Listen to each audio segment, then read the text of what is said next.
হ্যাঁ আমার বন্ধু এই যে নাম্বারটা এই নাম্বারে লোকের টাকা দিছে, এখন আমি কল দিতেছি, দেখি তার ওপার থেকে কি কথা আসে, দেখি আমার ফোনটা রিসিভ করে কিনা।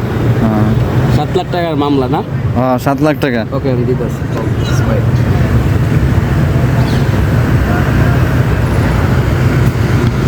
লাইটের আলো খোয়ায়।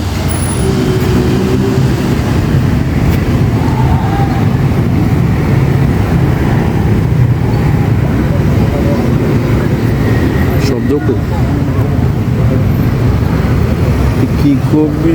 কল ঢুকতেছে। ওই বয়া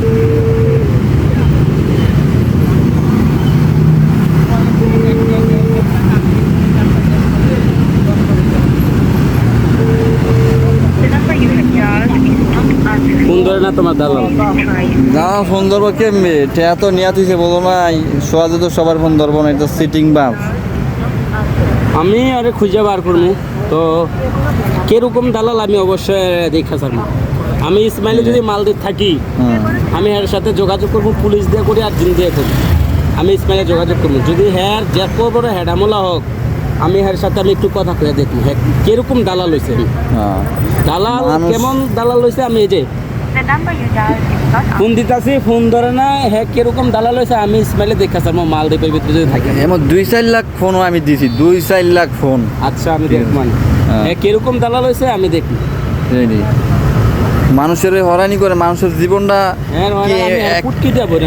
1 টাকার 2 টাকা, লক্ষ লক্ষ টাকার ব্যবসা সেবার, এদিকে দেশের মানুষ বলবো 1-1.5 লাখ এটা আমি ম্যানেজ করে দিতে পারতাম, যাক এটা আমি দেখতেছি।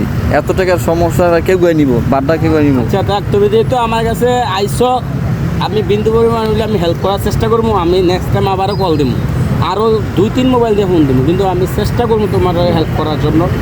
তো থাকো। আর আসল কথা কি, মানুষ যদি না পাই কীভাবে আমি ইয়ে করবো, আগে হ্যাঁ খুঁজা বার করি, তারপরে এর সাথে কথা বলবো।